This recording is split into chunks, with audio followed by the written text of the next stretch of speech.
Em nome do Pai, do Filho e do Espírito Santo. Amém. Amados irmãos e irmãs, é com muita alegria que nós estamos aqui para juntos estudar e meditar a primeira leitura que a Igreja nos apresenta para esta segunda-feira da 17ª semana do Tempo Comum.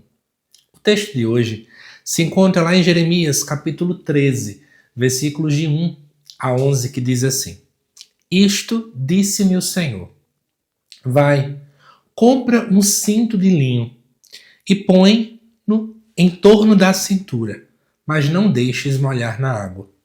Comprei o cinto, conforme a ordem do Senhor, e coloquei-o na cintura. E a palavra do Senhor dirigiu-se a mim pela segunda vez, dizendo: Toma o cinto que compraste e tens a cintura.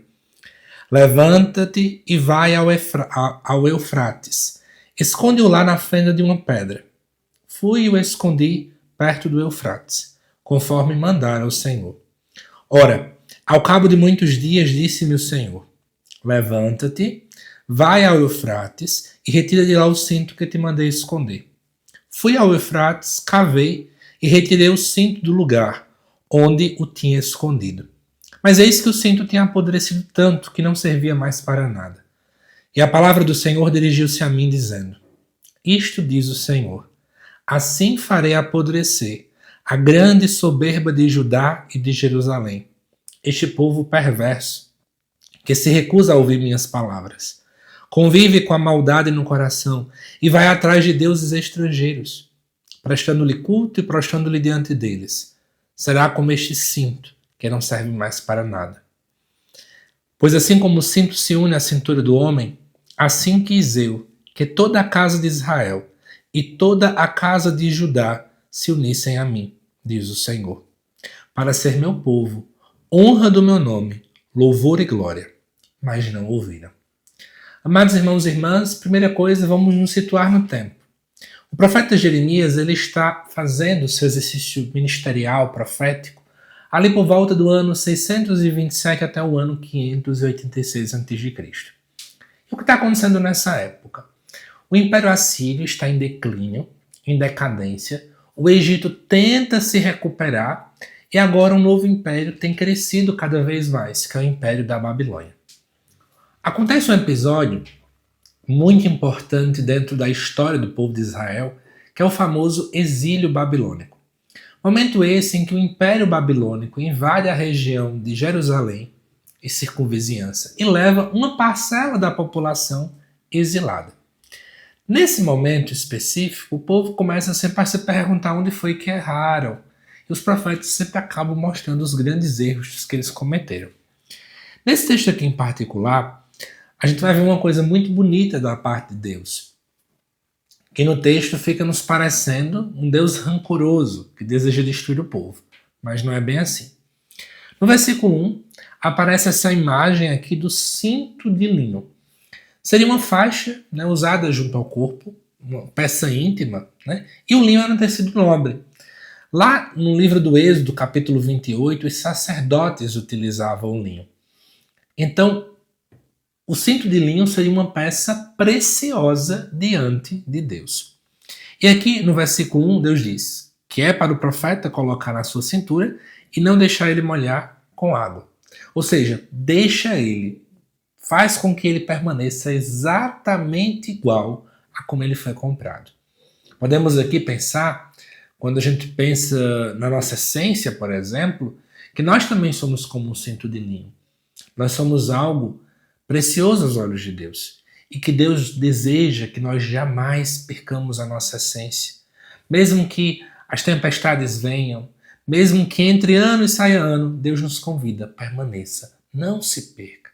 Gente, uma das coisas mais difíceis é a gente não se perder.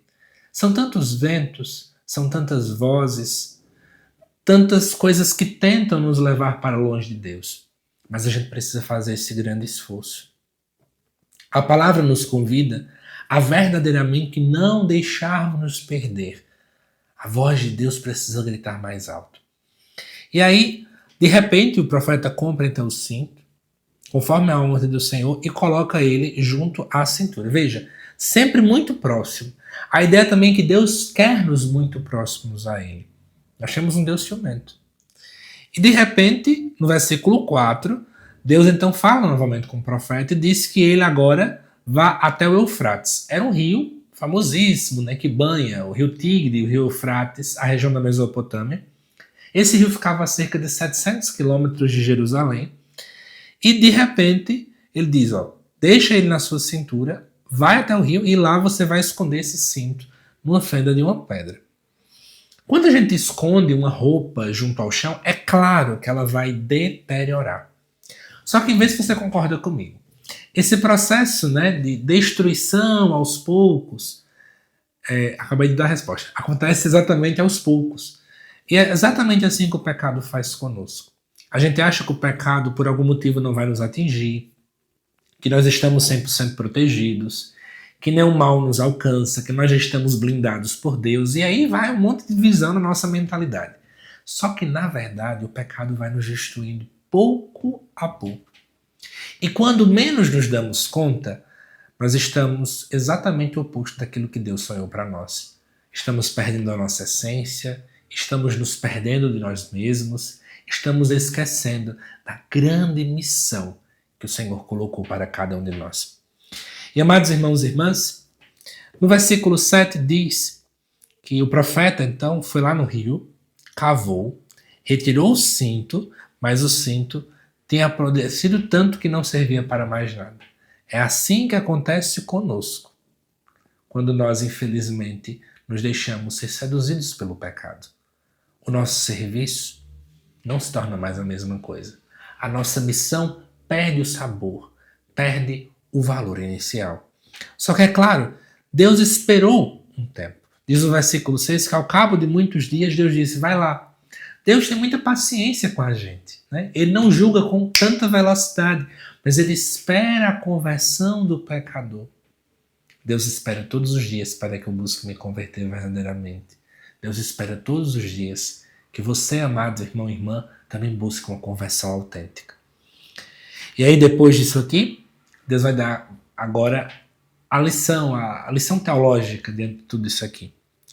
É isso que Deus vai fazer com Judá e Jerusalém, por causa da sua grande soberba.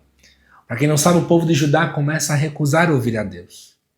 Deseja seguir seus próprios desejos, deseja abandonar literalmente o seu Deus para buscar outros deuses, que a própria palavra nos fala que são deuses estrangeiros. É interessante, né, esse crescendo. Primeiramente, não quer ouvir a Deus. Tudo começa no coração, porque para todo judeu ouvir era inicialmente no coração. O pecado, o abandono de Deus, começa tudo pelo coração. É meu coração que começa a abandonar o Senhor. E aí depois eu vou permitindo com que a maldade surja no meu coração, como uma erva daninha que vai crescendo até chegar a essa idolatria. Tudo começa no coração.